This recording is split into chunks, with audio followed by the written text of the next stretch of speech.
It's been 6 months since the attack on Pearl Harbor, and so far the war has been triumphant for the Empire of Japan. They had achieved a string of victories across the Pacific and had captured many resource-rich territories. However, Japan still found herself in a difficult position. Despite all of their successes, their biggest opponent, the United States, had yet to show any signs of surrendering. This was worrisome. Japan needed to end the war quickly before the US, with its mighty industrial strength, ultimately defeated them. So what Japan needed was to win a decisive battle, one that would demoralize the Americans and finally bring them to the negotiating table. It was considered that America's center of gravity was its Pacific Fleet, primarily its carriers. Destroy this and you destroy their will to continue the war.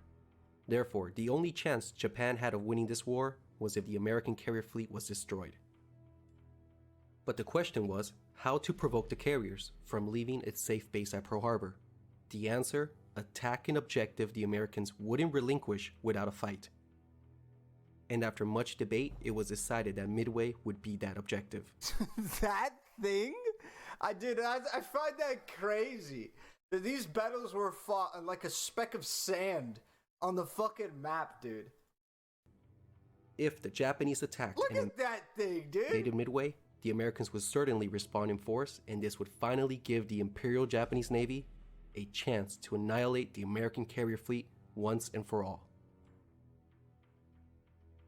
And thus, Operation MI was created with the objective of capturing Midway and destroying the Pacific Fleet. The Japanese premised their plan on achieving surprise, and therefore would have to make the 3,000-mile voyage on radio silence. Also, they were to disperse their forces in order to avoid detection and mask their intentions. Sucks.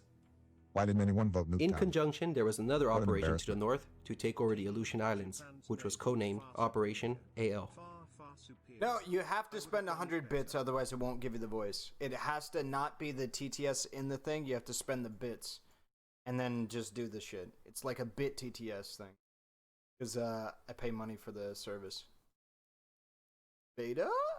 And so on the early hours of June 4th, all the forces were in position to attack a small, tiny atoll in the Central Pacific.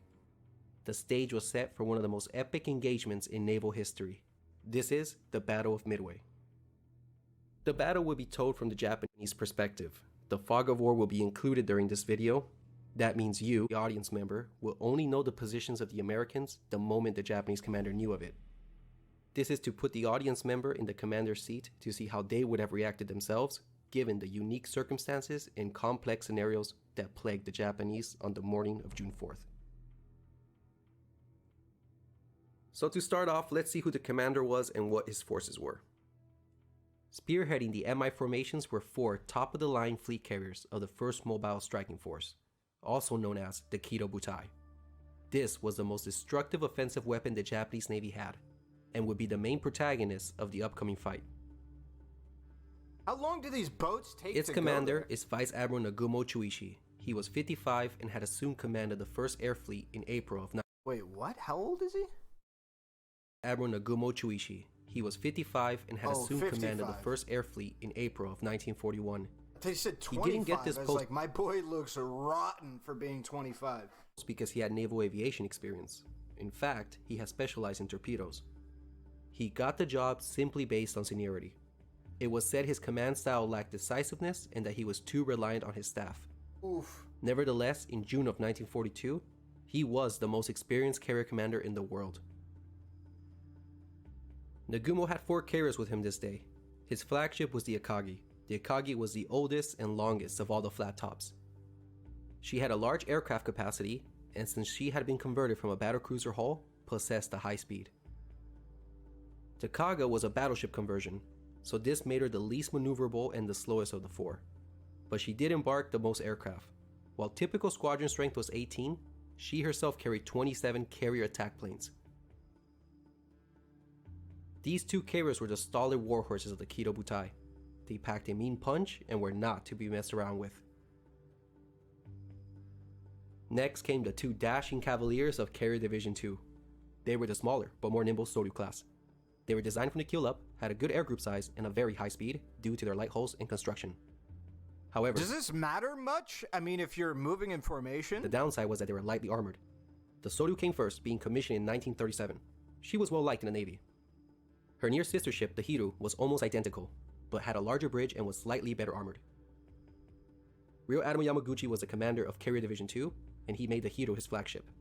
He was another high-ranking member of the fleet That's a and was good known name. to be an aggressive, hot-tempered commander compared to Nagumo. From the 4 carriers, Nagumo had a combined strength of 248 aircraft, 260 total aircraft if one includes the scout planes from his escorting cruisers. What was equally important than the aircraft themselves was the quality of Nagumo's aircrews. It wasn't a stretch to say that at this point in the war, the best naval pilots in the world were on board these 4 ships. Nice! Nagumo's mission was not going to be a walk in the park. He essentially had a dual mission. Didn't 1. they take a fat L, though? How'd that happen? It seems like it seems like they're gonna get surprised. They got the fleet, they got the experience. How the fuck are they about to take an L? Imagine taking an L on an island that, I don't know. I don't know how big this island is. There's no way this island is, like, bigger than, like, is this, like, how big is it? Is it, like, the size of a city? Midway. Give me a sec. Take out Midway. He needed to neutralize the base and its aircraft before the invasion convoy arrived 2 days later. Yeah, it's 2.42 square miles. Oh my god, it is so small. Holy shit. Lost to a grain of sand. And task number 2 was to keep a lookout for enemy carriers that might appear in the defense of the islands. Now, this was unlikely, as the Americans were not expected to react so quickly to the invasion. But as a safe measure, he was to keep half of his strike force armed with anti-shipping weapons in the event the Americans did show up early. Realize size shaming yet again. It has to be mentioned here that there were some ominous signs for the Japanese. As mentioned, the Japanese were counting on surprise for this bold operation to succeed. However, on the eve of battle, there were signs that this may not be going their way. Intelligence had revealed suspicious enemy activities around Midway, meaning the Americans were more alert than they should have been. And second, it must be emphasized that the Japanese, up to this point, have failed to confirm the location of the carriers. The Japanese believed they would have to face against 2. Wait, what? How'd they fuck this up again? They fucked this up one time, how'd they fuck this shit up again?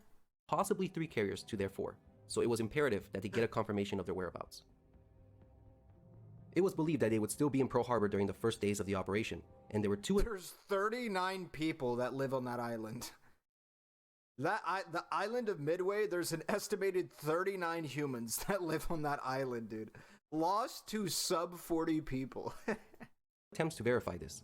The first was a reconnaissance mission to reconnoiter Pearl Harbor. However, this mission had been cancelled. But there was still a fallback plan. A picket line of submarines ahead of Nagumo's force, and so far, none of them had reported anything at all. This indicated to Nagumo that the American carriers were most likely still in port. So as far as Nagumo was concerned, everything was going as planned.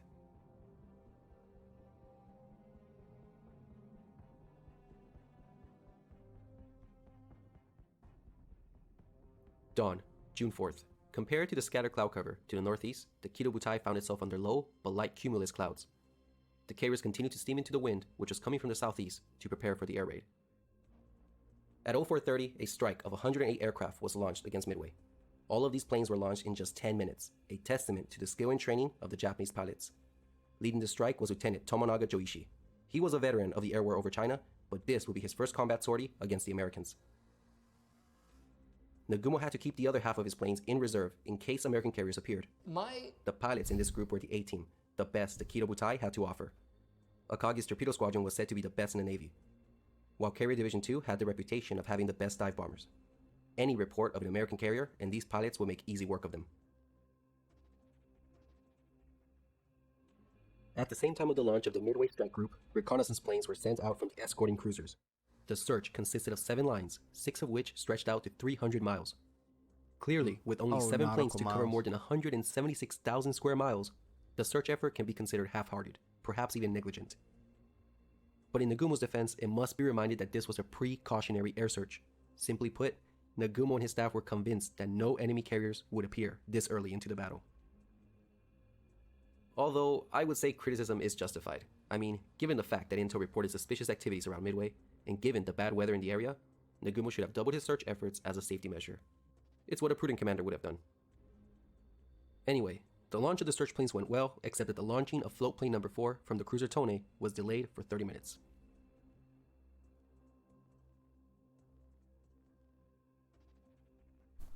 As the military proverb goes, no plan survives contact with the enemy, and today would be no exception. The operation officially began to unravel at 0532. An American, Catalina PBY, was spotted surveying the Kido Butai. Oh no. Damn, Nagumo had been spotted, meaning surprise had been lost. This meant that the Americans would be able to get their land-based aircraft airborne before his strike arrived. Look at how small that shit is. As predicted, the Americans had been able to launch all of its planes before the strike arrived. The bombers went to attack the Japanese carriers. Only the fighters stayed behind to defend the islands. These were 18 obsolete Buffaloes and 6 Wildcats. They intercepted the Japanese at 0620, 30 miles from the base. They never stood a chance with the more agile Zeros. In crazy. the ensuing battle, 13 Buffaloes and 2 Wildcats were lost. The carrier strike aircraft pushed through and began their bomb runs. Carrier Division 2 level bombers struck first at 0634. The dive bombers would come next at 0640. On Easter Island, the power plant, command posts, gasoline lines, and mess hall were destroyed, but damage to the runways was minor. On Sand Wouldn't you Island, want the oil them tanks were set runways? ablaze and the water lines were hit. A seaplane hangar and various base facilities were also destroyed. For their effort, American fighters and anti-aircraft fire destroyed 11 Japanese planes. Another 14 would be rendered unserviceable when they landed back on their carriers. That's a 23% loss.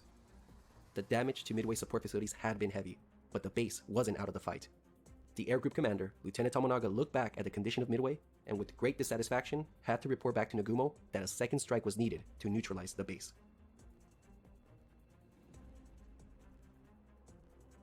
I can't see shit.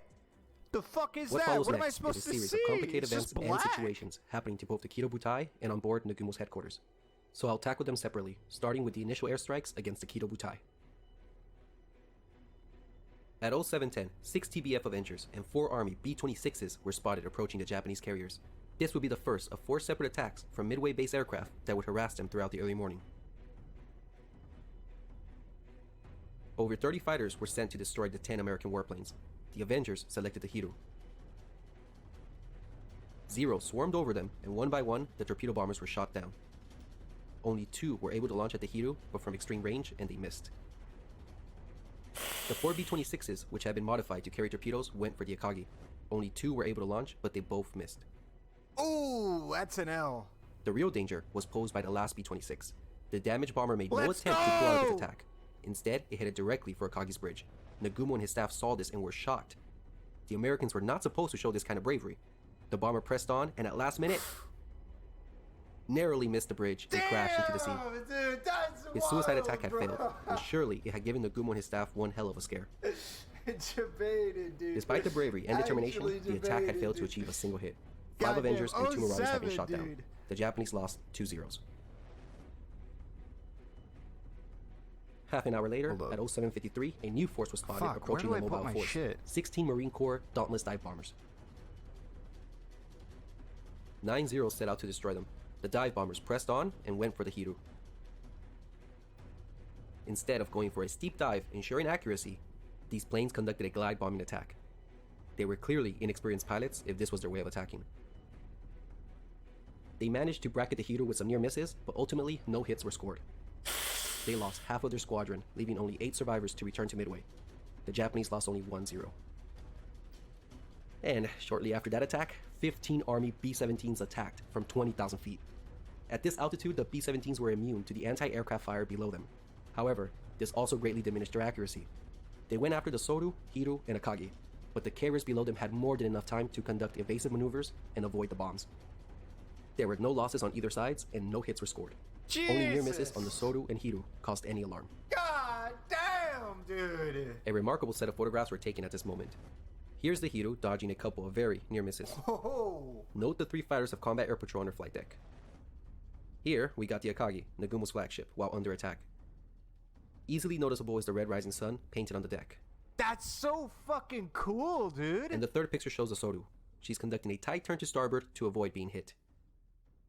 Dude, these gotta be like Pulitzer Prize winning photos, right? Carrier doctrine and flight deck operations need to be commented on here.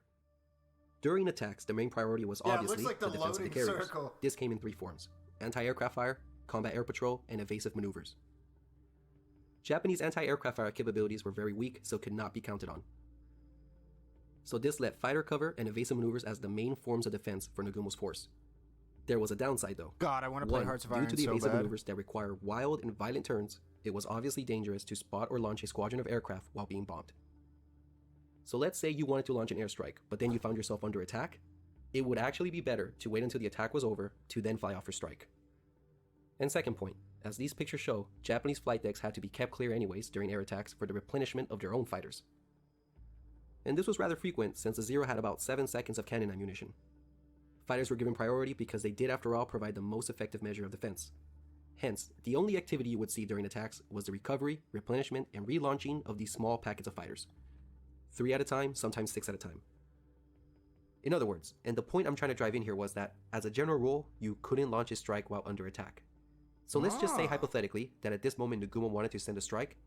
It was prudent to just wait until the attack was over, maybe 15-20 minutes, and then launch his aircraft. So maybe these attacks aren't being accurate or deadly, but they are hindering flight operations. Keep this in mind as you will see the fateful consequences of it. Midway's final attack came at 0827. 11 old Marine Corps Vindicator Is this dive about bombers Midway? arrived from Yeah. the southeast. These were obsolete bombers and they wisely decided not to go for the formidably defended carriers. Instead, they selected the battleship Haruna as their target. There were 11 fighters on combat air patrol to oppose them. The Americans persisted and made their dives on the Haruna, but once again, none of them scored a hit.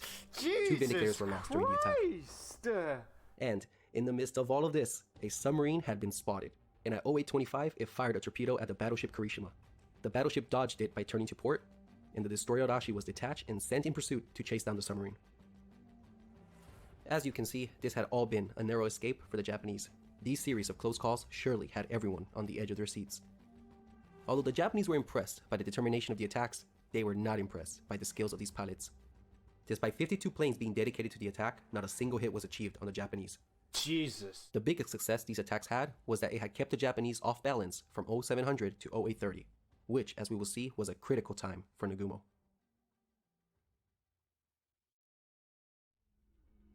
So the strategy was good, but the execution was dog piss? Like the photos. During the early morning attacks on the Kido Butai, a more serious situation was developing in the high command with Nagumo and his staff. Shortly after 0700 hours, Nagumo received Tomonaga's report that a second strike was needed. The news was unpleasant, but had actually been expected. How could a force of 72 bombers, half of which were armed with medium-sized bombs, be expected to neutralize a fortified base? He could allow Tomonaga's flight to return. Unironically, couldn't they just bomb the runways and then the planes just can't take off? Isn't that like it, or do they need to get rid of the anti-air weaponry? Refuel and rearm, and then send them back. But of course, this would take hours to complete, allowing the Americans to lick their wounds and reform their defense. This would contribute further casualties. Or alternatively, he could strike the Planes were Americans while they already- were were they still down. all in the air? He could use his reserve aircraft, who at the moment stood I idly thought they by doing nothing. weren't all in the air But yet. these were exclusively off the It's table easy to because Yamamoto fix. had I don't think that's true. I don't think a big ass fucking hole in the maybe. I don't know. A big fucking crater in the fucking runway. I don't think that's super easy to fix. ordered them to be reserved in case of an enemy carrier task force appearing. But surely, Yamamoto wasn't expecting Nagumo to fight an entire battle with only half his strength. I mean, come on, this was tantamount to making Nagumo fight this entire battle with one arm tied behind his back. And this right here had been the fault in the whole Midway plan. There simply weren't enough planes. There weren't enough planes to do the dual mission, to both attack Midway and to keep a reserve in case enemy carriers appeared. So Nagumo looked at the maps, and by now his air searches were reaching their maximum range, and so far, nothing had been found or reported. So why not use these planes for the second strike? And let's not forget that at this moment, a Maverick plane from Midway had just tried to suicide crash into his bridge. Midway was clearly still a threat, and as long as his airbase was operational, it posed a danger to his carriers. This is what probably prompted Nagumo's consequent decision. Midway had to be neutralized. Thus, at 0715, Nagumo went against Yamamoto's orders and ordered the rearmament of his reserve aircraft. The rearmament process began in the hangars below. Torpedoes were removed and land bombs installed. The dive bombers weren't affected by this because they were armed once they had been spotted on the flight decks. So in reality, this chaotic, fast-paced rearming process was happening only in the hangars of the 1st Carrier Division. All in all, this process was going to take about an hour and a half to complete. God damn. Then, 30 minutes into the rearmament process, at 0745, Nagumo received a report. That Tone plane, the one that had been delayed, ran across an American force. Sight what appears to be 10 enemy surface units. Oh no. Nagumo was stunned. He quickly canceled and reversed the rearmament order and took stock of the situation. Oh no. It will basically boil down to two options for him. Send an immediate strike right now, or send a strike That's such an L, dude. after Tomonaga's planes were recovered. This is what is most commonly known as Nagumo's dilemma. So I will ask the viewer to put themselves in Nagumo's shoes for a while to better understand his conundrum. And I'll let you know, it's not as simple as it looks. Many factors have to be considered. Keep in mind that you would have had only 15 minutes to decide on the correct course of action. So let's first dive into the aggressive option, which is attacking immediately. Okay, first off, the sighting didn't even make sense. Based on the location, Tony number 4 plane was never supposed to come across it. Either he wasn't where he was supposed to be, or the task force location was incorrect. This brings up the composition factor. It was unknown. What did 10 ships mean? It could be a carrier task force, or they could simply be auxiliary ships. True. Nagumo didn't know, and this was unsettling. What if he sends a strike, and the sighting proved to be just destroyers or support ships? This had actually happened to Admiral Takagi a month earlier in the Battle of Coral Sea. Nagumo did not want a repeat of that mistake. But there were two additional alarming clues about the sighting. Why was there a force 240 miles northeast of Midway? There would be no reason for a force to be in this location unless it contained a carrier. And if it was a carrier, it would be in a prime position to unleash an attack on the Japanese's flank. And more importantly, why was it steering into the wind? As it was known, it was procedure for aircraft carriers to steam into the wind when launching their aircraft. Nagumo and his staff apparently saw the validity of these two clues, Wait, but is in the end, it procedure to go into the wind because the propellers can get more air in their shit, or is it like the opposite? Why would you do that? Oh, better lift. Yeah, that makes sense. Actually, better air under the wings. Yeah. came to the conclusion Better that air it was under the most wings. That likely makes just sense. a That makes surface sense. force. Second, the rearmament process wasn't as devastating as many believe. The Val dive bombers weren't affected by this, only the Kates. 34 had been armed with torpedoes, but now only 19 were ready. 15 had been switched to land bombs. So instead of having a full strike complement of 78 planes, he now only had 64 planes properly armed. Although that's only a difference of 15. 64 planes were more than enough to sink any task force encountered. And here's the third factor, time. Nagumo was restricted on time because Tomonaga's force would soon be arriving at about 0815 and they would be low on fuel, meaning they had to be landed quickly unless they were forced to ditch at sea. This was the worst timing ever for Nagumo. Japanese flight decks were restricted in that they could only do one operation at a time. They could either launch, recover, or spot aircraft. Thus, Nagumo had to decide, either launch his counterstrike now or recover the Midway strike. The fuel situation was troubling. If he didn't want to lose any more planes through ditching, he needed to finish the recovery by 0845, the latest. Why 0845? Well, let's take a look and work backwards to calculate the time constraints. It's 0745 now. Tomonaga's planes had enough fuel to fly overhead until about 0915. It would take 20 to 30 minutes to land them. That makes 0845 the threshold. You better finish your launching process by this time, or else start losing aircraft by ditching. This leaves Nagumo with an hour of leeway, and it took about 45 minutes to spot and launch an airstrike. So, if he wants to take this opportunity to launch an attack with what he's got, he can. But he would have to start the process by 0800, the latest. Thus, this is the 15-minute window Nagumo got to make a decision. Geez, talk about being under pressure, huh? Was an attack feasible? And Yes, 15 it was. minutes is a lot of time. It would be a tight squeeze, but if he began now, by 0800, by 0845, his counterstrike would have taken I played off. a lot of Arma, dude. I can make decisions in like 10 seconds, all right? I played a lot of Arma. And Tomonaga's planes, who would be flying on fumes at this point, would then land. However, scratch that hypothetical, because at 0753, the Kido Butai came under attack by those dive bombers. Theoretically, he could still launch a strike while under attack, although this was rarely done in combat and it was extremely risky. But one thing was for sure, half that a league 45-minute game. launching process would have definitely stretched out closer to the length of an hour. As a result, the possibility of Tomonaga's air group having to commit a mass ditch would become likely. Disposing of perhaps dozens of aircraft at the start of a battle was unthinkable. So Nagumo had to decide, does he attack this unknown target, based in this sketchy, unconfirmed location, with some of his planes carrying the wrong ordnance, and risk losing additional planes by unnecessary ditching? I Or he could- genuinely think that the play here, logically, well, based on the information this guy is posing, is probably to recover the vehicles. Simply wait until Tomonaga's strike had landed. And then after recovery, launch a full balanced strike at whatever this target is with the proper ordnance. This was clearly the ultra-safe choice that offered no unnecessary risk. But what made Nagumo think he still had time? Well, if we take the reported position at face value, the location meant that even if this force contained a carrier, it wouldn't have been within strike range of an escorted strike. The Americans would have to close the distance and then launch a strike, which meant it wouldn't reach Nagumo's carriers until about 10:15, some 2 hours from now. Thus, Nagumo would have the time to launch his own counterstrike before he himself was reached. So I asked the viewer to press pause and consider the options. Honestly, with all this information at hand, what would you have done?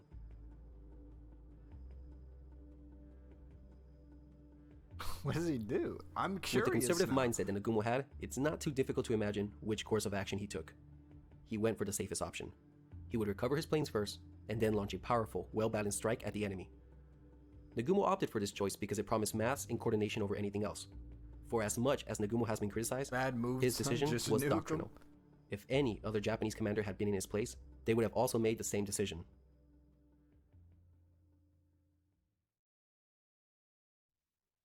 So let's continue the saga. I Down think we know that they lost, but like I feel like this is the best course of action. below, the crews in the hangars worked feverishly to change the Kates with land bombs back again to torpedoes. In the midst of all the chaos, the bombs were not stored away safely. Instead, they were laid haphazardly around the hangar. Above in the bridge, Nagumo waited impatiently for further information.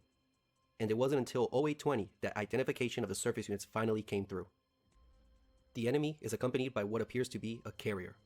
This was dreadful news. Well, you may ask, why not attack now that you have definite confirmation of a carrier? Well, it would still take 45 minutes to get the aircraft out of the hangar, spotted, and launched. Meanwhile, Tomonaga's air group would all run out of fuel and crash into the sea.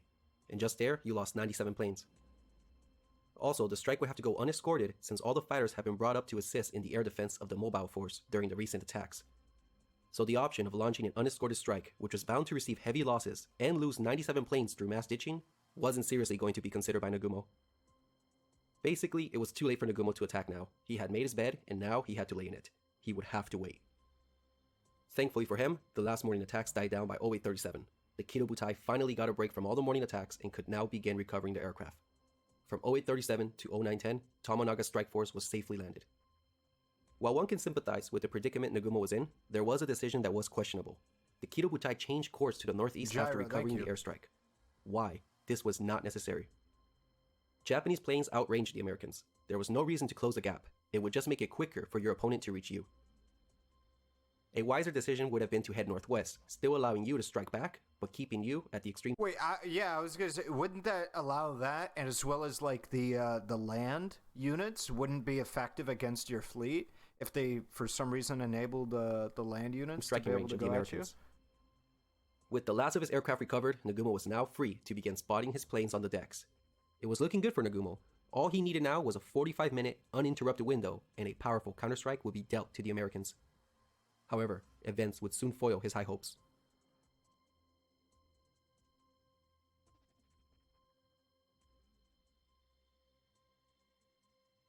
Off to the Spam north, mouse. enemy aircraft were spotted. Damn, instead of preparing to launch his strike, Nagumo would now be forced into evasive maneuvers and focus on protecting his carriers from the forthcoming assault. These 15 Devastator torpedo bombers were coming in and with no escorts. They would be easy prey for the 30 fighters that were protecting the mobile force. The 4 carriers turned to port to present their stern to the incoming attackers. What followed next was a stern pursuit, which put the Devastators at a disadvantage because of their slow speed. They could barely break 100 knots while carrying their ordnance. The fighters swarmed over them with impunity and they were cut to pieces. 2/3 were intercepted before they were even close to making their run-ins. Only But it's 3 got the close enough to dramatic threaten the music. Soru, but ultimately only one, just one of the 15 was able to launch its torpedo. Wait, what is? Oh, is However, that their not name? only did his torpedo miss, but the pilot was shot down himself. Oof. The attack had lasted about 15 minutes. Although the Japanese probably didn't know it at the moment, they had just destroyed an entire squadron, and there were no hits to stand for it. There would only be one survivor of the 30 aircrew who participated in this heroic attack.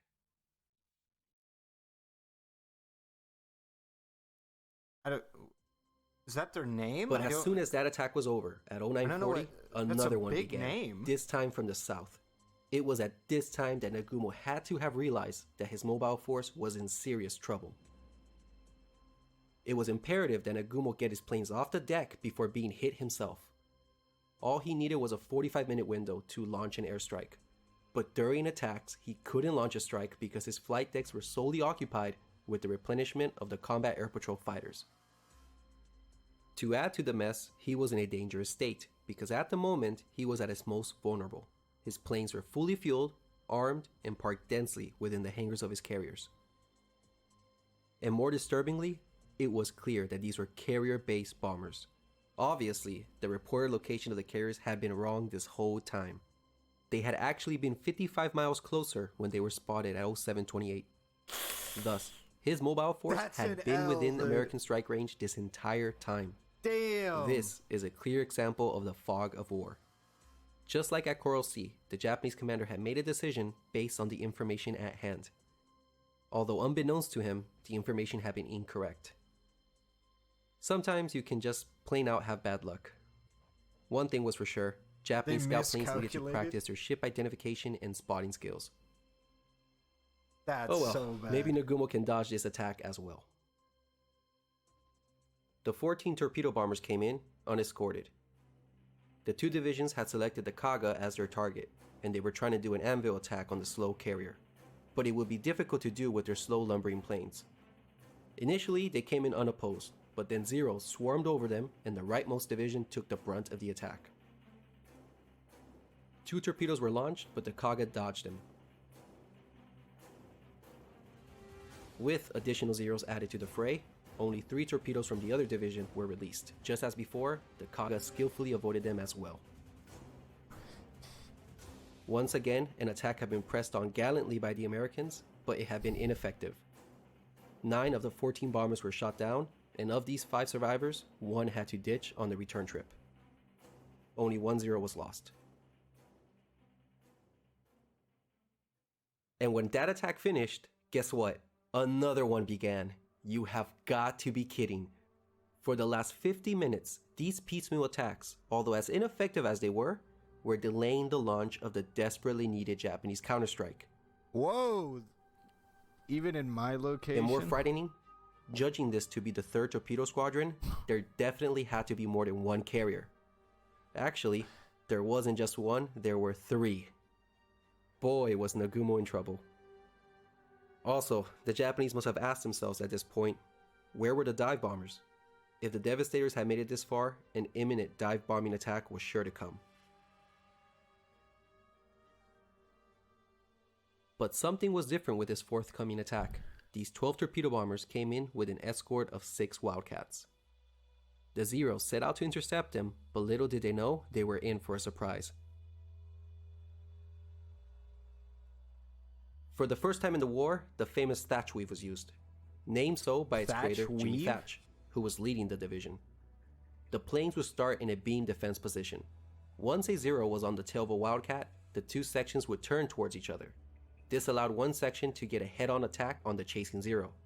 Oof. It would either kill or brush off the Zeros on your partner's tail. The process could easily be repeated. This defensive maneuver stunned the Zero pilots. Up to this point in the war, the Japanese pilots would always come out victorious in dogfights against their opponents. But now, they were the ones getting beaten. 4 Zeros were shot down, and only 1 Wildcat was lost during this interception. Actually Thatch and his fighter squadron alone attracted the attention of over 20 Zeros. Many things have to be acknowledged at this point. First, the escort had done an excellent job. 11 of the 12 Devastators were actually able to push through for their run-ins, and this posed a considerable threat to the carriers. This caused the remaining Zeros, who were looking out for any nearby dive bombers, to descend from their high-altitude patrols to shoot down these intruders. Therefore, as we can see, the northeast sector became a magnet, sucking in all the fighters on combat air patrol. Disturbingly, this had the effect of leaving the carriers with no overhead protection. What we are seeing here is a dangerous example of target fixation. All eyes were glued on this developing threat that the situational awareness, That is, keeping a lookout for any other threats was forgotten. Uh-oh. This was leaving the Kido Butai in a vulnerable state. The implication here is pretty bad. The implication is... The American bombers carried on, but with fresh bad Zeros diving from above, the Devastators stood little chance to prevail. The same story played out, and over half were shot down. Eventually, only 5 would end up launching at the Hiro, but the Japanese carrier successfully avoided them. The end result would be that 10 of the 12 torpedo bombers were lost, and one of their 4 escorts for no hits. This last torpedo attack probably accounted for about 7 fighters.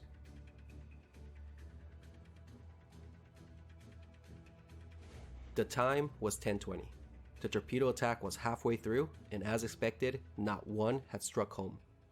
It was a testament to the prowess of the Japanese pilots. Jungle The difference. Kido Butai had been in combat for the last 3 hours and had avoided all the 3 bombs and hours? torpedoes thrown at it, with its evasive maneuvers and its skilled fighters. Nagumo had been quite lucky, actually. You His do mobile- imagine the fucking helmsman of those fucking aircraft carriers look like the fucking throwing the wheel around, trying to dodge torpedoes. Fucking throwing the fucking speedrunner meme, dude. For 3 hours, you're throwing the helm around, dude.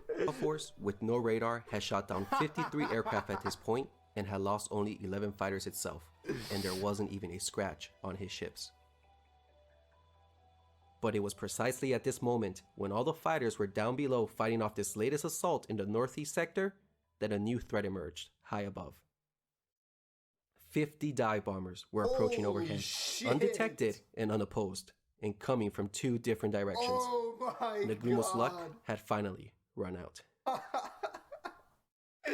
Oh no, dude. Oh no.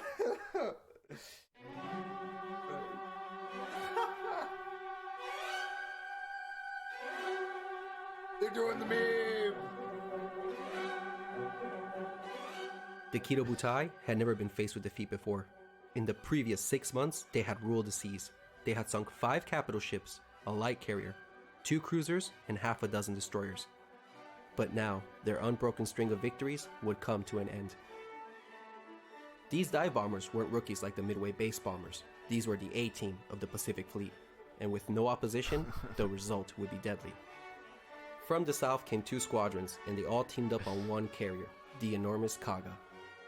30 dive bombers began their steep dives from 19,000 feet.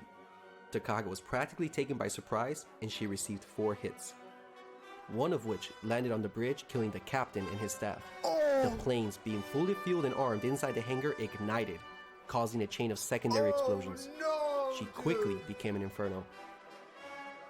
The Soru was attacked by 13 dive bombers. 3 bombs were placed evenly along the center of her flight deck. All her hangars were hit, and just like the Kaga, the bombs set off a chain of explosions inside the ship. Fires immediately engulfed the carrier.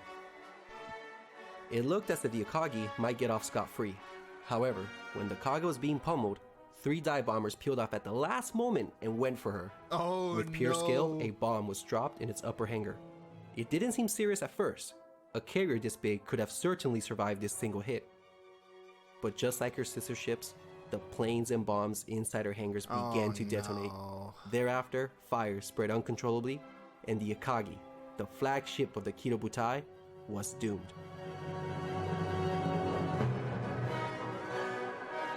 Oh no.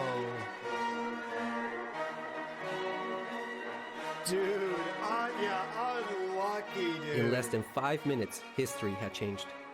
The powerful Kido Butai had been wrecked. Only one had been able to escape destruction, the Hiro. The outcome of the battle now rested upon the shoulders of the Hiro and her elite pilots. That's it. That's an L. That's an L. That's just a big one. The American USA. USA. Hey, 2 or 3. Oh. 2 or 3. Take a look.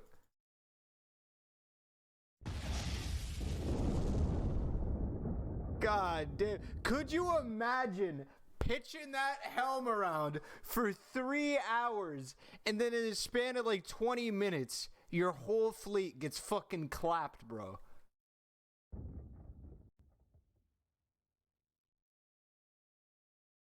Inside Hiru's ready room was Lieutenant Tomonaga Joichi. He was the airstrike leader that had just battered Midway. He and his fellow airmen were resting when suddenly a pilot walked in and shouted, "The Akagi's damaged! The Soryu and Kaga are burning! We're the only ship that hasn't been hit!" Tomonaga and the men made their way to the decks to see what was going on, and one can only imagine the shock and horror on the pilots' faces as they saw their fellow sister ships burning fiercely on the horizon. Revenge had to be taken. Some sort of retribution had to be delivered. Lucas J, thank you for gifting a sub. Got that cool, tactical music. Rear Admiral Yamaguchi now found himself in command of the only operational carrier left in the Kido Butai. Despite the tragedy that had just befallen them, and the grim odds stacked against them, only one viable option remained in the eyes of the Japanese: to strike back. This is the Battle of Midway Part 2, Hiru's Counterstrike. No way.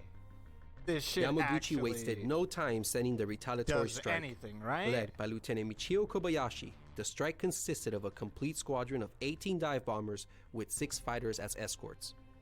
They took off at 10:54. Much was expected from this group as they were all piloted by seasoned veterans and considered by many to be an elite unit. Lifting the fog of war, we can now see that the Americans had 3 carriers with them, operating in 2 separate task forces. Rear Admiral Frank Jack Fletcher was in overall command. He was a cautious yet prudent commander who had a wealth of Dude, I'd say it is this picture, dude. combat experience. Dude, it looks like he was standing there for 20 minutes and instructed to look at like a thing on the wall.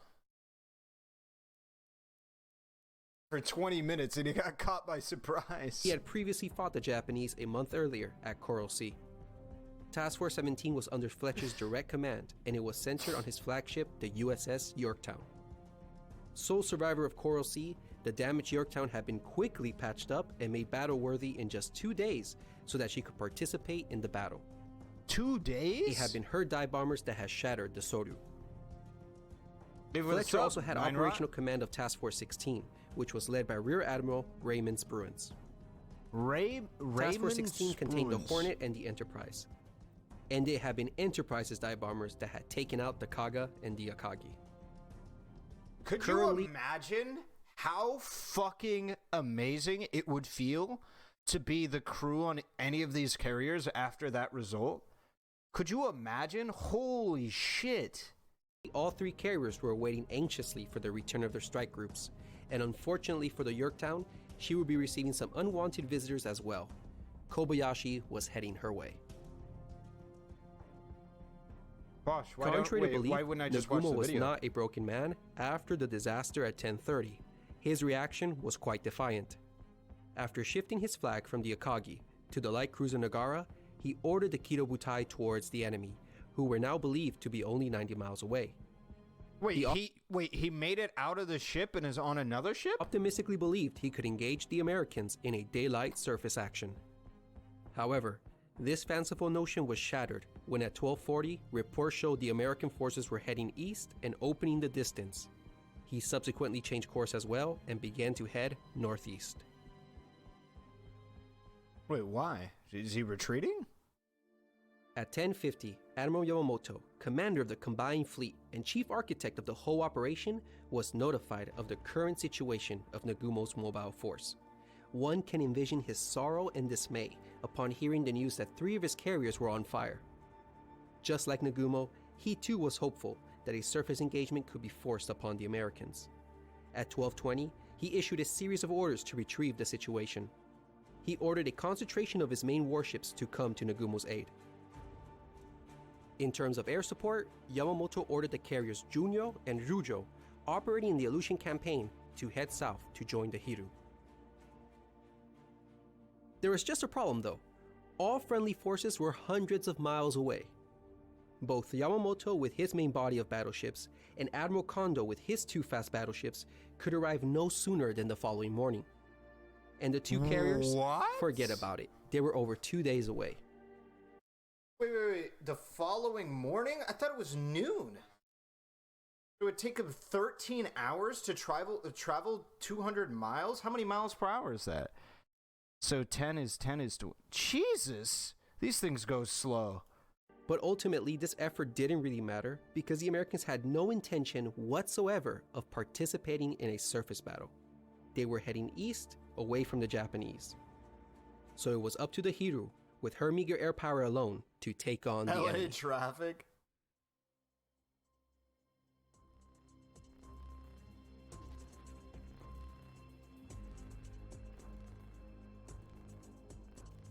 En route to the reported location, No shot the this Japanese does air group anything, encountered right? a group of stragglers returning to their carriers. The 6-0s apparently couldn't resist such a tempting target, and eager for revenge, broke ranks to attack them. Oh no. This turned out to be a foolish move. The aircraft were SBD Dauntless dive bombers, who now without their bombs proved to be very agile and maneuverable. A sharp clash ensued, and although no planes were lost on either side, 2 Zeros were severely damaged that they had to return to their carriers.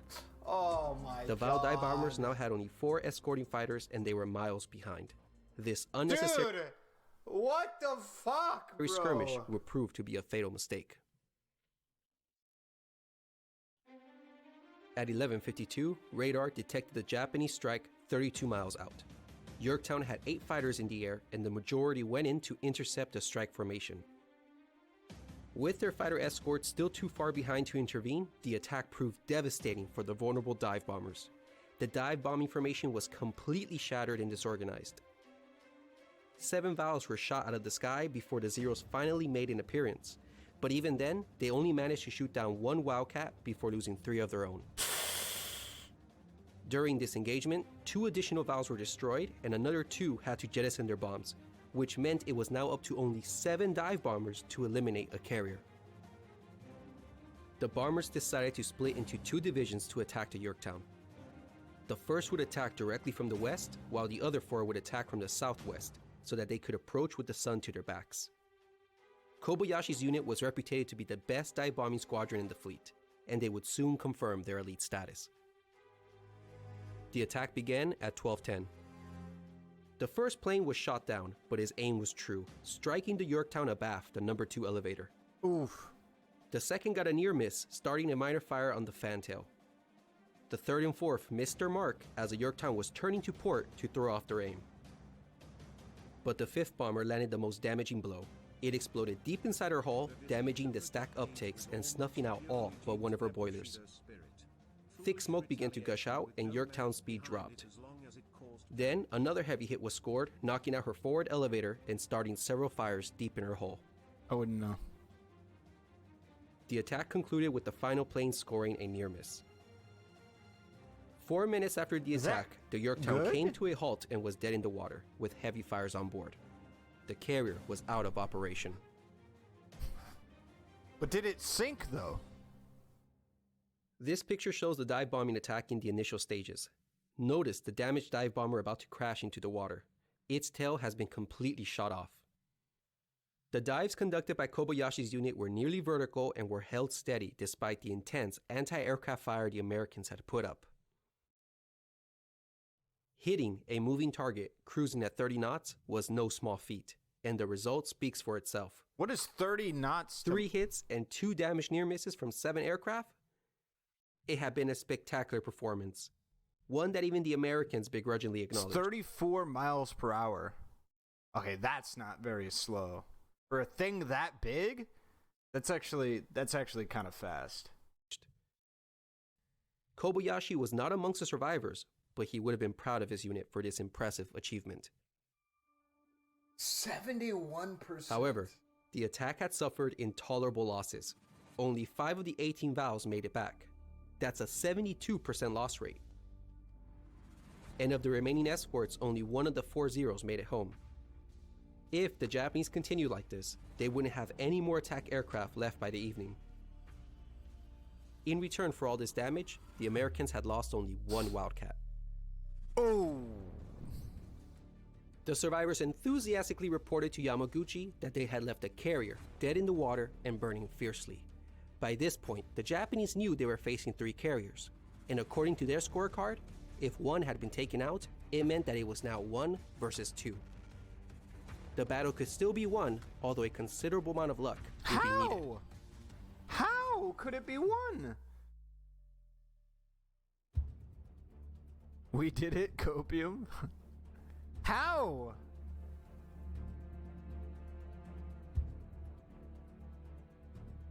The second strike prepared for their launch. Unfortunately for Yamaguchi, Hiru's carrier attack unit had been the one that had suffered the most losses on the Midway strike. So instead of the regular complement of 18 torpedo planes, only 10 Kates were available for the attack. The strike was to be led by Lieutenant Tomonaga. Earlier, his plane had suffered a hit, and although it had been patched up, it kept leaking fuel, meaning he might not have enough fuel to return. Other pilots pleaded to switch planes with him, but Tomonaga refused. With a touch of humor, he told them that the Yankees were only 90 miles away, and that he could make it there and back on a single tank of gas. At 13:31, the strike took off along with its escort of 6 fighters. They're throwing out slurs. Before their departure, Yamaguchi had reminded his pilots, there's 2 undamaged carriers left. Your mission is to take out one of them. Why? It was imperative that this strike destroy at least one of the 2 undamaged carriers. This would then even the odds and make it 1 versus 1. And with that result, the prospect of a Japanese victory wouldn't be so far-fetched. Dude, that's like saying, like in Tarkov, dude, you're like 1v5, a group of 5 people, and you're like, dude, think about it. If I just headshot 4 of them, then it's a 1v1, and it's not going to be that hard. It's like, what? What do you mean? Like, dude, what are you talking about? En route to the target location, the air group sighted a carrier task force 30 miles away at 14:30. The carrier was not on fire, nor showed any indication that it was damaged. So clearly, this had to be one of the undamaged ones. Accordingly, Tomonaga settled on attacking this untouched force. However, unbeknownst to the Japanese, this was not a new carrier. It was the Yorktown again. American damage control had been superb, and following the dive bombing attack, the Yorktown's crew had been able to put out the fires and had restored enough of her boilers to bring her up to 19 knots. Thus, Hiru's second attack was about to be spent on an injured carrier. How? Tomonaga approached from the carrier's port quarter. He decided on executing a standard split attack. God damn, the Radar crew, had detected dude. the incoming strike 45 miles out, but only 6 fighters were available. All 6 were sent to intercept, but only 2 found the enemy, shooting down a single torpedo bomber. By this point, the Yorktown had begun an evasive turn to starboard, giving Tomonaga a poor attack angle. In response, he divided his small force once again to conduct yet another anvil attack. Was the other one an anvil attack? The 4 planes were about to pass the outer ring of escorts when this picture was taken from the USS Pensacola. Note the heavy anti-aircraft fire that Tomonaga and his pilots had to fight through. The Americans would have to throw everything they could at this attack to save their carrier. Fortunately, they had one of their own best pilots on scene, Lieutenant Commander Jimmy Thatch. Having just taken off from the Yorktown, he was determined to repel this assault. Coming in at 200 feet and flying at 200 knots, Lieutenant Tomonaga steadied his aircraft to make his torpedo run. To his right, a Wildcat came roaring towards him. It was none other than Jimmy Thatch, and he delivered a devastating pass at Tomonaga's plane. The aircraft was badly damaged and set on fire. Nevertheless, with nerves of steel, Tomonaga pushed on and with impressive skills, still managed to launch his torpedo. His plane crashed shortly afterwards, killing him and his crew. Unfortunately for Tomonaga, his torpedo did not hit. His wingman also missed and was later shot down, and the other 2 of the group were also brought down with none of their torpedoes hitting their mark. Oh no. However, their sacrifice was not in vain, for it had lined up the Yorktown for the 2nd Division's attack. These 5 swooped in and scored 2 devastating hits on Yorktown's port side. In summary, Tomonaga's attack had cost the Japanese 5 torpedo bombers and 2 Zeros. The Americans had lost 4 fighters.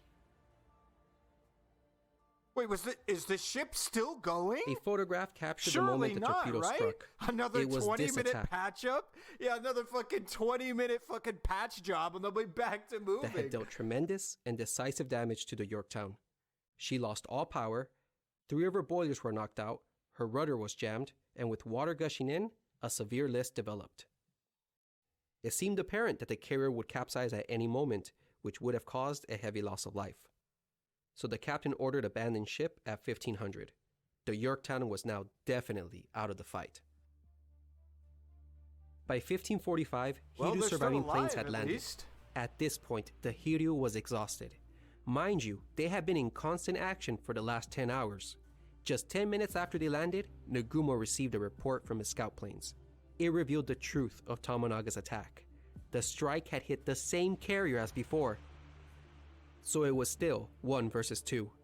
With the odds still stacked against them, the Japanese finally decided it was time to retreat and open the range with the Americans.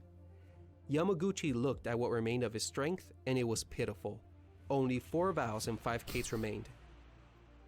Incredibly, the admiral was still determined to attack the Americans. He would send a dusk attack with these 9 planes and then call it a day. But first, his exhausted men needed a respite from all the action. The men went in to eat and rest before launching their last counterstrike. However, the airmen would never get that chance.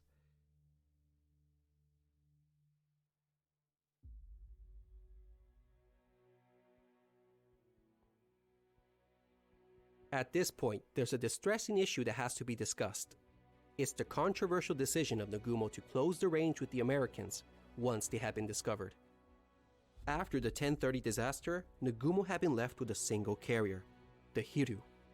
The importance of this carrier cannot be overstated. Nagumo was in possession of an expensive military hardware that Japan could ill afford to lose. The Japanese had to fight intelligently from this point onwards. Early reports had indicated that the Americans were closing the gap and only 90 miles away. So fair enough, hopes for a surface engagement was justified.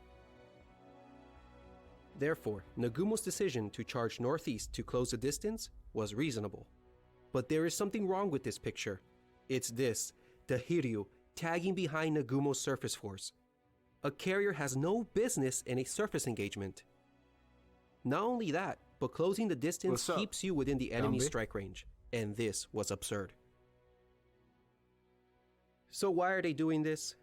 Why is the Hiryu still closing the distance with the Americans? Well, we don't really know. Maybe Nagumo believed the Americans were also seeking a surface engagement? But by 1240, this was shown to be highly unlikely based on the Americans changing course to the east away from him. So what it seems like is that after 1030, the Japanese became short-sighted and got this type of tunnel vision where they were just focused on one thing, destroying the enemy. For both Nagumo and Yamaguchi, this fight had become personal. They were so determined to exact revenge and so caught up in the heat of the moment that they forgot to employ their assets carefully. Also, cultural and societal norms may have begun to cloud their thinking. Japanese society places a lot of value on honor and fulfilling one's duty. And we can see this occurring. Is this supposed to be like 45 degrees? Why are we showing this? Why are we showing this? Hold up. This is 45. I'm assuming that's degrees? Why are we showing like an informational like demonstrations on this shit? Why? Places a lot of value on honor and fulfilling one's duty. And we can see this occurring throughout World War II, with many soldiers ending their own lives rather than being taken prisoner, which was seen as a shameful act. There's a popular Japanese phrase that says, "Please continue trying to do your best." In other words, at this moment, winning was optional, but trying your hardest was not. Even if the situation was hopeless and doomed, they had to show that they were at least trying to win.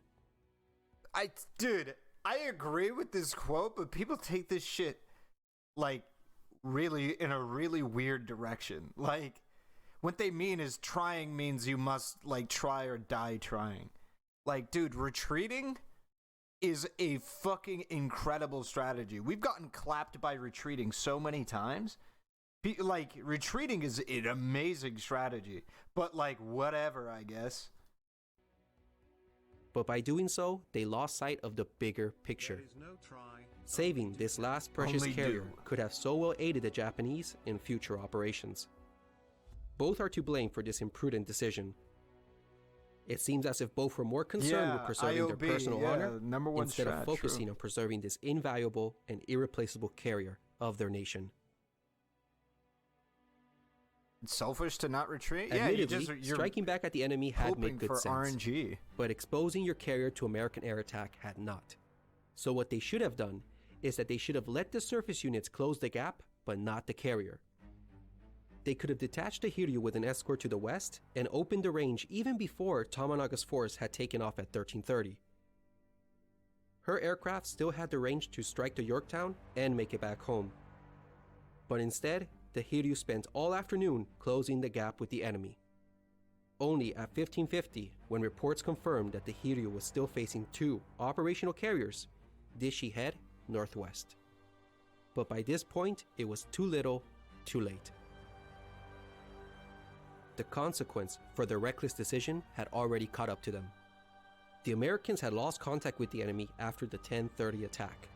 They didn't know where the Hiryu was, so at 1133, the Yorktown began sending out search planes to regain contact with the enemy. One of these planes had already reached the search limit, but the pilot decided to push just a little further. At 1430, his perseverance paid off when on his return leg, he came across the Hiryu.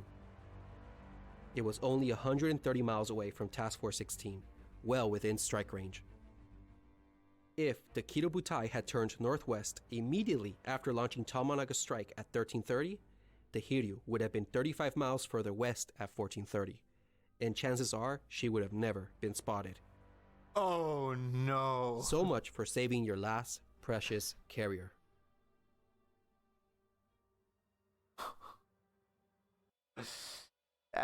Dude, hey, listen. Hey, listen, dude. Hey, start throwing around that wheel, bro. Once the Americans received the Hey, sighting let's report, see some evasive maneuvers, homie. Start throwing that bitch around, dude. You gotta dodge well. a strike was Let's see immediately it. sent. The first wave was a mixed bag of Enterprise dive bombers with Yorktown survivors, followed by the Hornet, who launched her own strike 30 minutes later. At 1645, the first group sighted the Hiryu. The dive bombers swung around to the southwest so that they could approach with the sun to their backs. The 2 squadrons decided to concentrate on a ship apiece.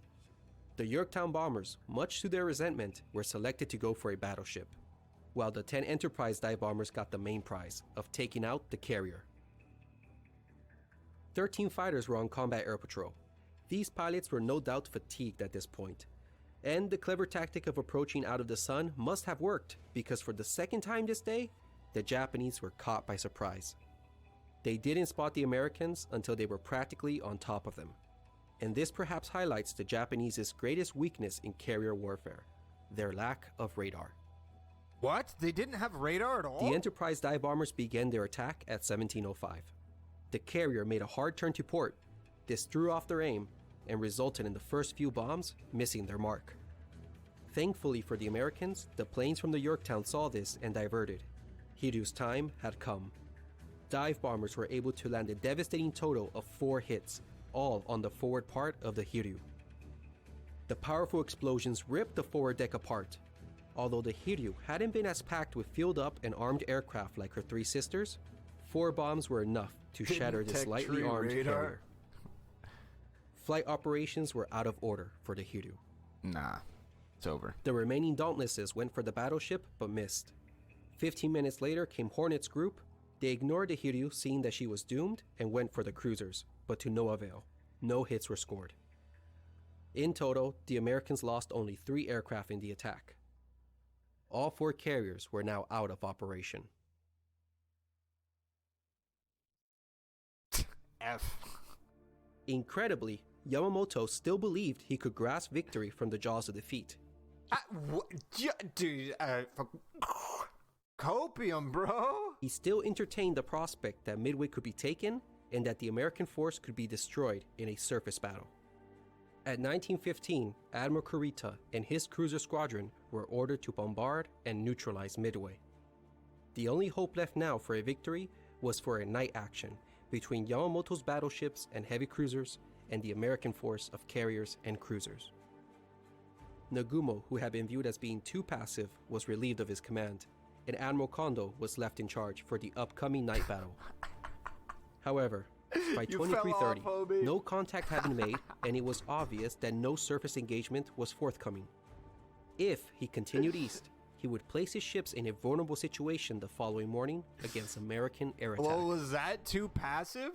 I think that, yeah, actually, that's a good question. How is that too passive? Yeah, that's a really good question. Well, something I want to know, like, for any of the naval people in chat, why the fuck was this carrier group 1 trillion miles away from any of the support groups? Why the fuck did that happen? So reality finally began to sink in, and shortly after midnight, he cancelled the bombardment of Midway and ordered Kurita to change course to the northwest and join up with the main body. Soon, orders for a general retirement of all his forces were sent, and at Third vid 0255, explains. Yamamoto Watch third officially vid. cancelled Okay. the Midway operation.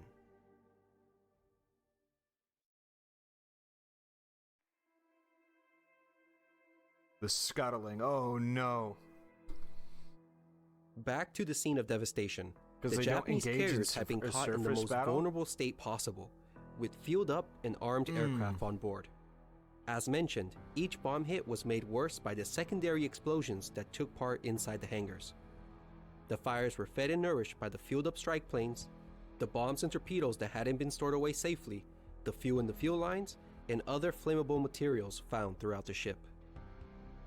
And efforts to fight the fire successfully were hampered by many reasons.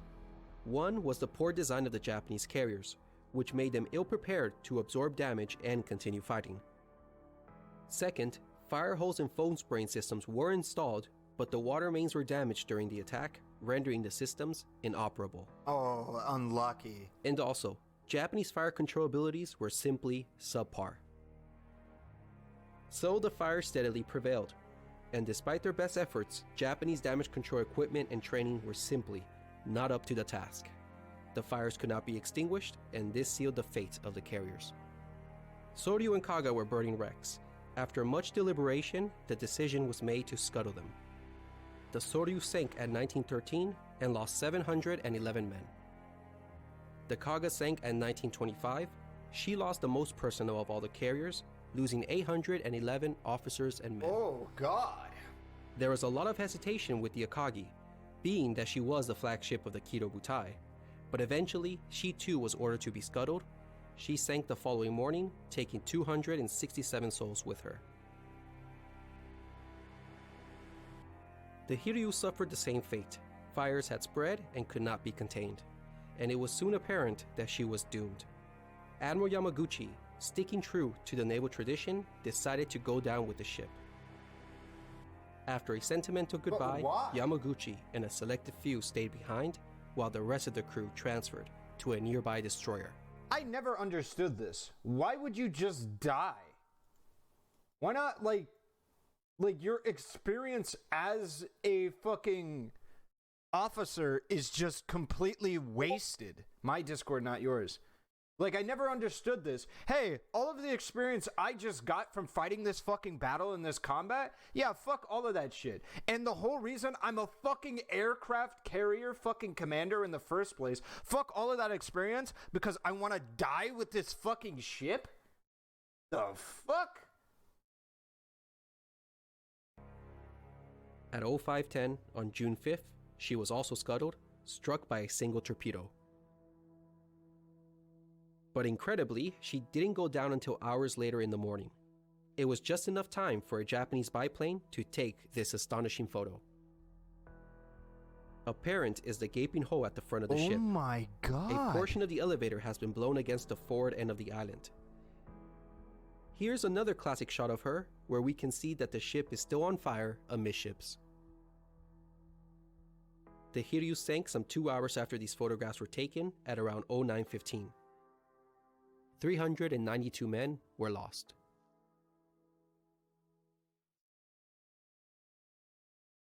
The decisive phase of the battle was over, yet clashes continued for the next 2 days, which led to the sinking of the Japanese cruiser Mikuma and the Yorktown. That's right, the stubborn carrier still hadn't sunk at this point. I'll begin with the cruiser action. If we recall, Admiral Kurita, in command of Cruiser Squadron 7, had been tasked with bombarding Midway. Yamamoto ordered this mission to be cancelled 20 minutes past midnight on June 5th. However, the order was delayed by almost 2 hours before it got to Kurita at 0230. By this time, he was only 50 miles away from Midway. Regardless, he commenced his retreat by changing course to the northwest. But during this, a submarine was spotted. Evasive maneuvers were ordered, and during the confusion, the cruiser Mogami collided with her sister ship, Mikuma. Oh, how do you fuck that up? Mogami had her bow smashed and was left behind since she had to limp back home at a slow speed. The Mikuma faithfully stayed alongside her as an escort. The rest of the day, they escaped air attacks by Midway-based bombers. But the next day, on June 6, they were bombed repeatedly, but this time from carrier-based aircraft of Task Force 16. 5 hits landed on Mogami, 5 on Mikuma, and 1 on a destroyer. Despite her collision damage and the hits, Mogami managed to escape, while ironically, it was the Mikuma that succumbed to her wounds. American pilots Dude, you threw! pictures of the mortally wounded ship. The destruction of the Mikuma is clear. The ship sank at 1930 with a heavy loss of life, with as many as 700 of her crew unaccounted for.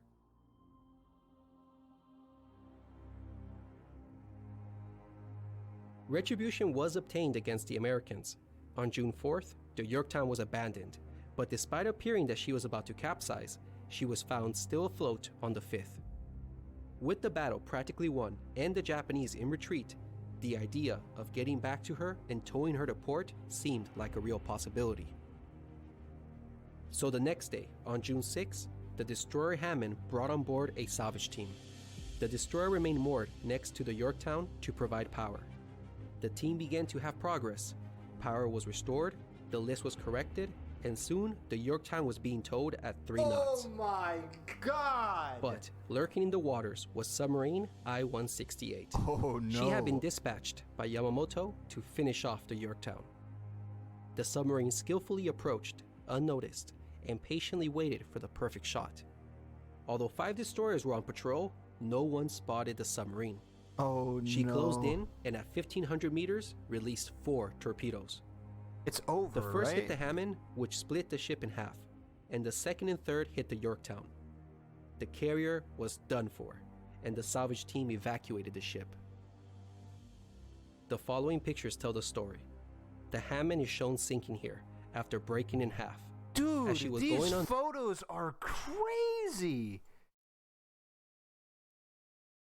Under her depth charges exploded, killing more of her survivors nearby in the water. 84 of her crew went down with her. Even with 4 torpedo wounds, the Yorktown still took a while to sink, and before she did, she rode on her back, revealing the gaping torpedo wounds from the submarine attack. On June 7th, the distinguished ship, the ship that had played such a pivotal role in Coral Sea and Midway, finally slipped beneath the waters at 0500.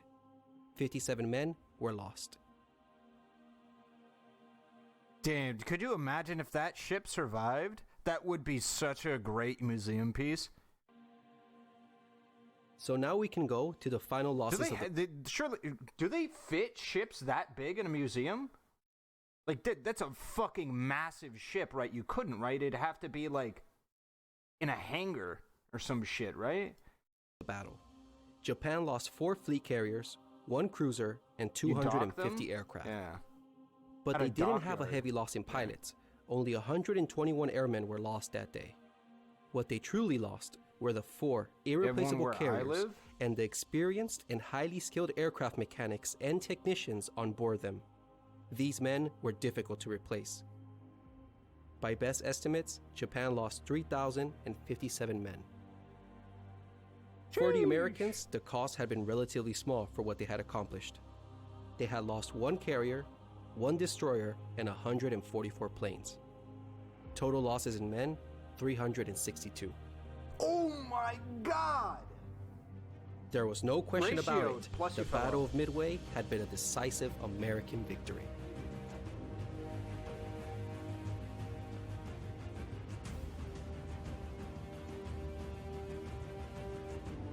USA, USA, USA. So, if you made it this far, I know what you're probably thinking. What happened? How did the Japanese lose so This is the Battle of Midway Part 3. Finishing. badly?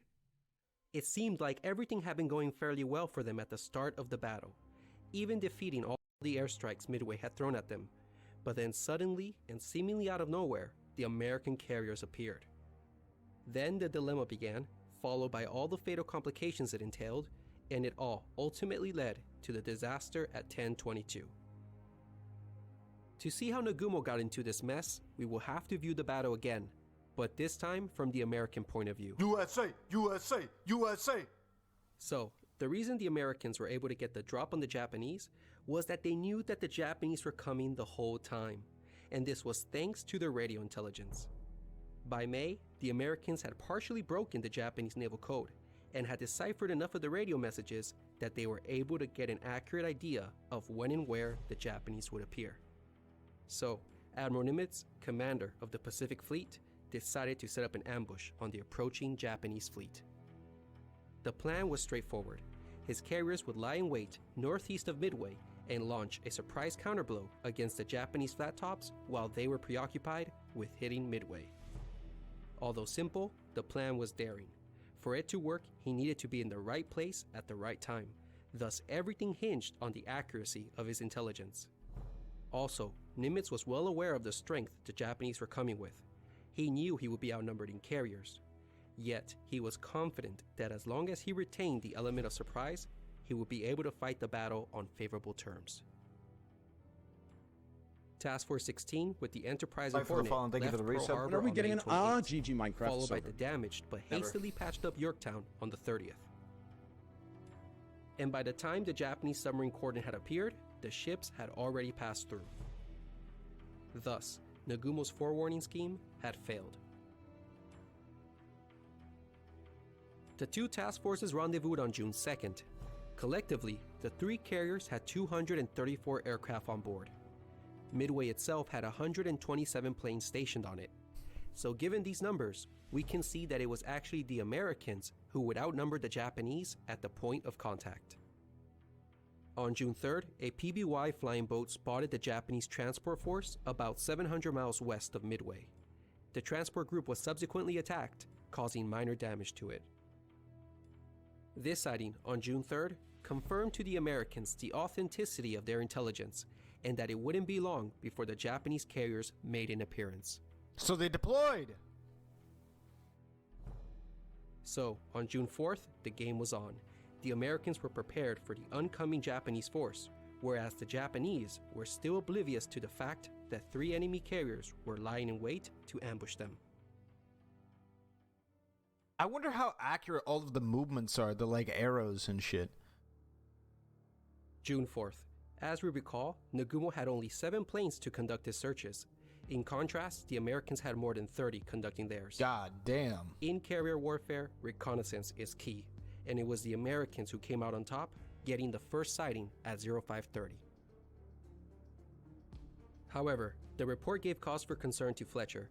It claimed there were 2 carriers present 175 miles southwest of Task Force 16. In retrospect, the report was incorrect in 2 aspects. The first was the location. It was about 30 miles off. The Japanese were actually over 200 miles away. This was well beyond the range of their short-legged fighters and torpedo bombers. But most crucially, it erroneously reported that only 2 carriers were present, and this worried Fletcher. Intelligence had previously told him that the Japanese were coming with 4, maybe 5 carriers, and that it was possible they would be operating them in 2 separate task forces. So, the question followed, if these 2 carriers were here, where were the others? Based on this information, Fletcher had to make a decision. Not ideal under the circumstances God since damn, dude. Intelligence is such a big deal, dude. I like reconnaissance and shit like that. Oh, this shit makes or breaks wars. That shit is crazy. Report wasn't entirely accurate, but so goes the fog of war. In a way, he was caught in his own type of dilemma, albeit not as difficult and perplexing as Nagumo's. But his subsequent actions do exemplify the flexibility the Americans had during a situation like this. So, what does Fletcher do? After a quick deliberation, Fletcher ordered Task Force 16 to close the distance and strike the reported contact. In the meantime, he would hold back Yorktown's strike group as a reserve, in case the other Japanese carriers appeared. If no additional information was forthcoming, he would follow up Task Force 16's strike on the reported contact with Yorktown's as well. Fletcher's orders were both flexible and prudent. It allowed him to maintain the initiative by striking first, while holding back a reserve as a contingency. Well done, Fletcher. He had made the right call. As ordered, Admiral Spruance in Task Force 16 did the best he could to close the distance. He and his staff scheduled the launch to begin at 0700. There was a clever reason behind this. By launching at this time, it was hoped that their airstrike would arrive over the Japanese flat tops as they were resurfacing the planes that had just attacked Midway. Didn't they do that pretty precisely? Meanwhile, as all these events transpired, That's a good the move. Americans got what would be That was the a good- first of their 2 lucky breaks during the battle. And in my opinion, this is probably the most crucial one. Despite the criticism towards Nagumo's scanty air search, the Nice, irony Batman. is that it should have been sufficient this day. Because by all rights, Task Force 17 should have been spotted early that morning. Sometime around 0630, Chikuma, number 1 float plane, flew right over Task Force 17. But because of cloud cover, failed to spot the American ships. Oof. Wow, what a lucky break for the Americans, and an unlucky break for the Japanese. Jesus. If the pilot had been a bit more thorough in his search, and if Nagumo had gotten a sighting at this hour, it would have avoided his dilemma altogether, and he most likely would have had time to launch his counterstrike. Although, as a side note, That's lucky it as appears fuck. that That's Nimitz had known incredibly this lucky, area would dude. contain bad weather. Imagine that's the losing case- to RNG, dude. Dude, this shit like this makes me realize that like fucking half of the like wars that are won are probably just RNG, dude. Jesus Christ. Then credit should equally be given to Nimitz for brilliantly choosing Because this. like battles like these do make huge differences late game, and there's a lot of battles that work out like similar to how these work out when it comes to RNG. And so it's just like, you know, that really adds up. It's like how many wars were won or lost on RNG like this, you know? Spot that concealed his carriers. Nevertheless, the letdown of Chikuma number 1 search plane can be seen as one of the critical failures for the Japanese. So thanks to this favorable event, the Americans were on the path of delivering an unanswered first strike against their enemy. So far, so good. The Americans have performed well up to this point. They still maintain the initiative and fortunately remain undetected. But what follows next is the most controversial aspect of the battle. It was the poor handling and coordination of Task Force 16's airstrike. In summary, it was terrible. Spruance and his staff had plotted an interception point for the Enterprise to follow. However, the most bewildering action was the course selected for the Hornet. It was scheduled to head west, entirely off course from the reported sighting. To understand why the Hornet flew in the wrong direction, Is we it have maybe to remember the they're fact fearing that retreat? only 2 carriers have been definitely located up to this point. Oh, I see. So it's possible the Hornet was trying to search north of the reported contact in the hopes of finding the remaining carriers. But as will be seen, the decision to head west would turn out to be disastrous for Hornet's air group. Wait, but that doesn't necessarily mean it was a bad strategy, no?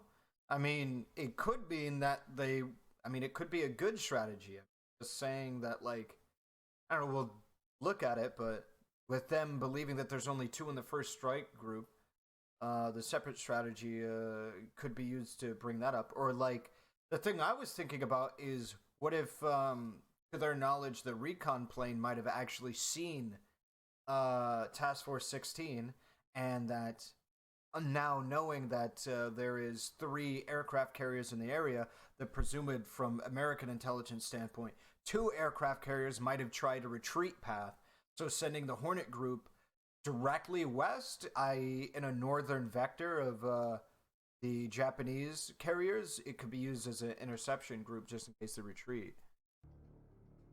At 0700, Task Force 16 began to launch, and this is where the lack of organization begins to show. Whereas it took the Japanese 7 minutes to launch 108 aircraft, it took the Americans almost an hour to launch 116. Oh my god. As a result of the lengthy process, many of the attack squadrons proceeded individually and piecemeal to their target. The Hornet was the first to take off at 0746. It headed west on what would come to be known as the Flight to Nowhere. On its westward path, an argument ensued. Lieutenant Commander Waldron, leader of VT-8, knew they were going the wrong way. He openly challenged the air group commander over the route they were going. However, his argument fell on deaf ears. Frustrated, he defiantly broke off from the group and went his own way towards the enemy. His torpedo squadron loyally followed him. Waldron was of course correct in his course, and not long after, VT-8 would meet its end in a blaze of glory. Oof. The rest of the group, we're talking 34 dive bombers and 10 fighters, discovered nothing as they reached their maximum flight range.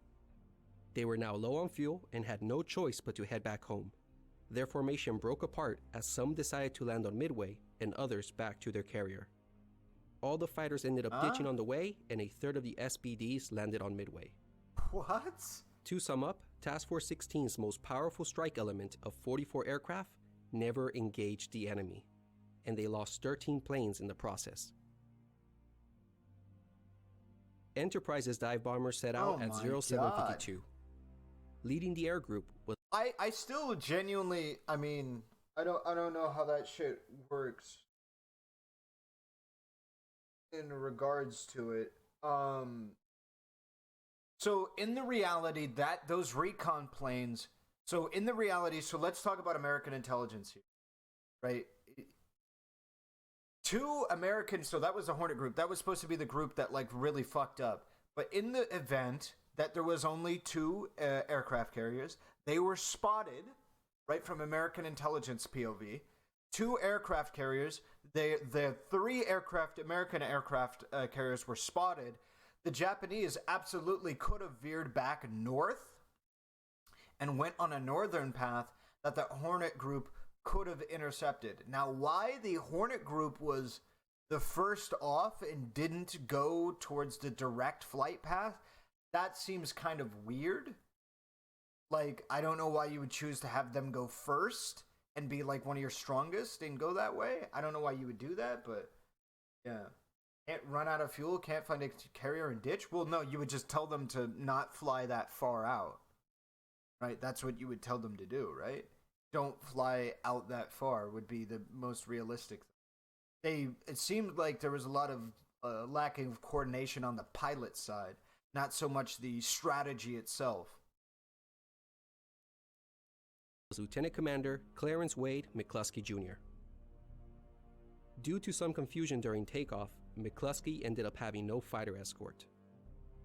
What? The torpedo bombers were late in taking off and were trailing behind. But as a result, they spotted the Japanese carriers on the horizon and turned towards the enemy. VT-6 would attack unsuccessfully and suffer heavy losses for their effort.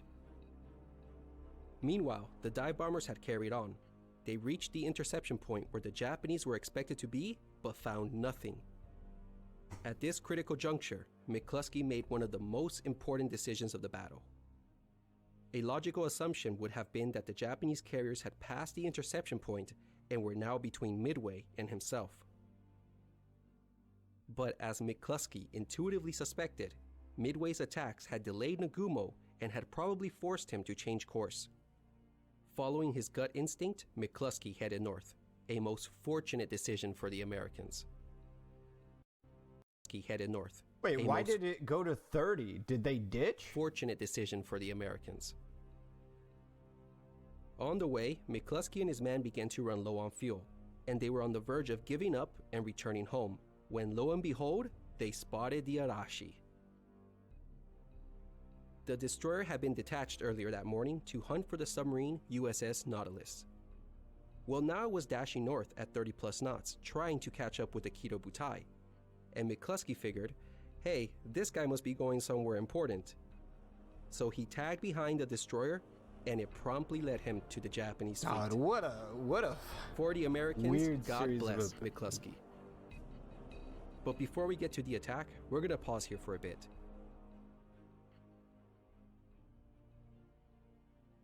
The lack of coordination was something that would frequently plague the Americans in 1942. They weren't able to coordinate their strikes efficiently like the Japanese. But ironically, this shortcoming had an unintended advantage. Their piecemeal attacks fatefully delayed the Japanese counterstrike. When one looks at the time chart, the Japanese were in a jam. They needed breathing space, exactly 45 minutes of a breathing space to safely spot their aircraft and launch them. But the only time they had was between 0837 and 0910. But this was precisely when Tomonaga's air group needed to be recovered. Nagumo could have launched between 0910 and 1020, but this was prevented due to the continuous piecemeal attacks by VT-8 and VT-6. And this was VT-8's and VT-6's true contribution to the battle. They prevented the spotting of Nagumo's counterstrike. Thus, their sacrifice had not been in vain. But apparently it wasn't the only carrier that had super successful tactical. coordinated launch was the Yorktown.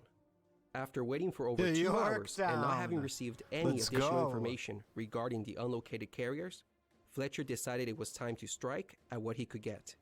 He began launching his aircraft at 0830. The launching process went without a hitch and the proficient air group departed. It flew a straight path to the Japanese, with its torpedo bombers slightly ahead of the dive bombers. When it made contact, all the combat air patrol fighters were pulled down to this sector to fight off the torpedo assault as the dive bombers swung around unnoticed and approached from the north. The Yorktown, And it was upon dude. their arrival over the enemy carriers that by lucky happenstance, the Enterprise group also made their appearance. Oh my god. And it the is here where we can see RNG. the second lucky break the Oh Americans my had. god. Because it was exactly at this moment, when all the Zeros were bunched up in this sector, that the Enterprise and Yorktown dive Cap. bombers, having been launched at different times and flown widely diverging courses to the enemy, converged on the fleet simultaneously and from 2 different directions. The timing had been exquisite and had been a pure product of chance. Dude, And it- that is so unlucky, dude. God fucking hated the Japanese, dude. Holy fucking shit. It was this attack that finally broke Nagumo's back at 1022. But if there was ever a time where the outcome rested on a knife's blade, it was at 1026 when the Akagi was almost spared her fate. Now I'm going to dive into some alternate history, but hear me out. McCluskey, as great as a leader as he was, had recently transferred to his dive bombing post from fighter planes, so he wasn't as familiar with doctrine as the others. Doctrine stated that when 2 divisions of dive bombers arrived over multiple targets, the lead division should take the farther of the 2. This would make the attacks happen simultaneously, oversaturating the defenses and thus likely to succeed. But McCluskey, by mistake, took his division on the Kaga, the nearer of the 2. Thus, Kaga found herself at the end of a mega-sized attack of over 25 dive bombers. But this man, Lieutenant Bess, saw what was happening. Thanks to his quick thinking, he broke off with his 2 wingmen to attack the Akagi.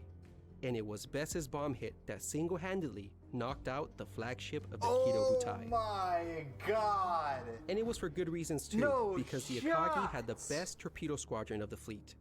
If she had survived, the counterstrike at 1210 would have been made with this deadly torpedo squadron alongside Hiryu's accurate dive bombers. No doubt, the Yorktown would have been taken out on that first strike. Accordingly, the second strike would not have been wasted on the same ship. That means that sometime after 1400, it would have been 2 versus 2, with Task Force 16 facing the second counterstrike. And at that No point, it would have been a shot. crapshoot. Much Who knows who would have XCOM won? happening here? It's entirely possible the Japanese could have pulled a Pyrrhic victory, or at least salvaged a draw from the battle. Damn. After 10:30, the battle was all but decided. In just 5 minutes, Japan had lost the battle. But as we saw, it had been a near-run thing. At the cost of a carrier and a destroyer, Nimitz had destroyed Japan's most capable carrier fleet. Clutch stuff, dude. The amount of, like, quick thinking. Midway stands as one of the greatest victories in naval history, and rightly so. The battle is an example of American ingenuity at its finest. The Americans were facing an enemy vastly superior to them in both quality and quantity.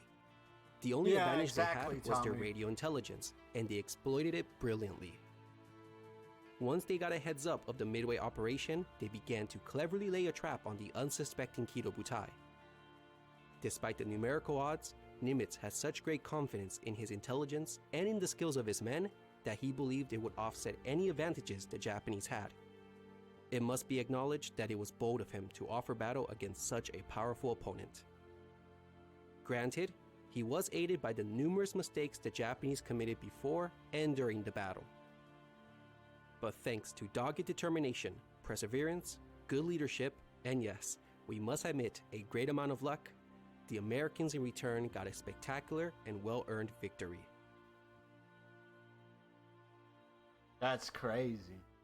What was the importance of Midway?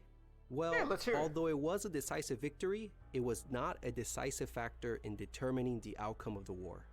Because to be frank, Japan was really? never going to win against America's industrial strength and military might. Their hopes for a negotiated peace with the US was near impossible.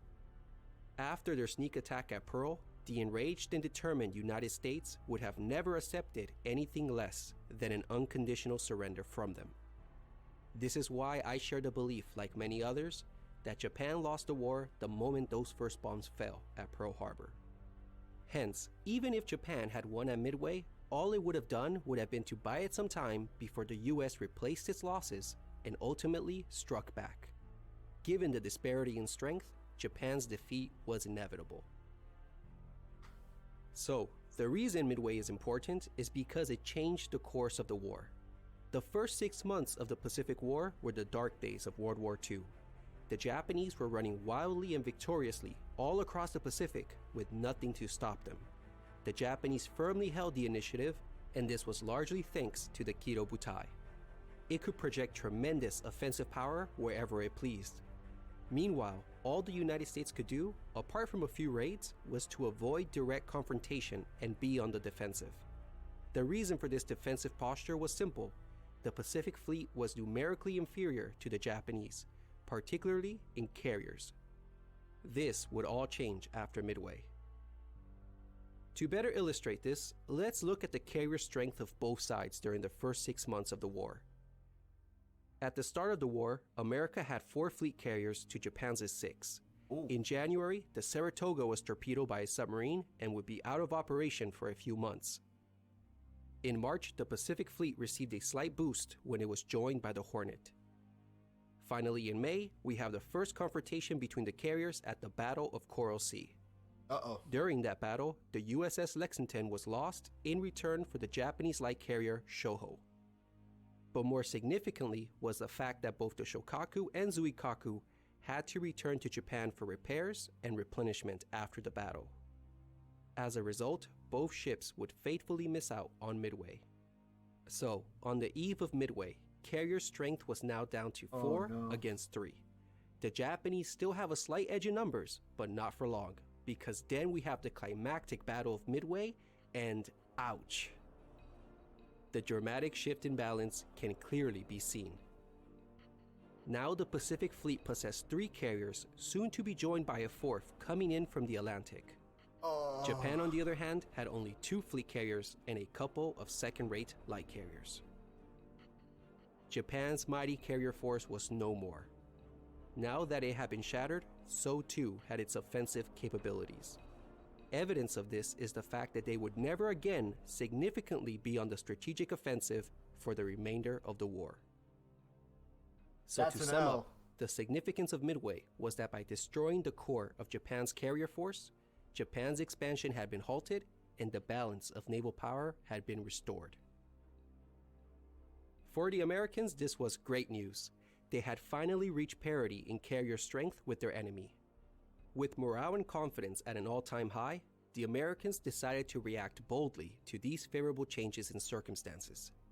In August, just 2 months after Midway, the United States launched its first offensive in the Pacific War by landing its Marines on an obscured island called Guadalcanal. Oh, how the tables had turned. Now it was the Americans taking the offensive.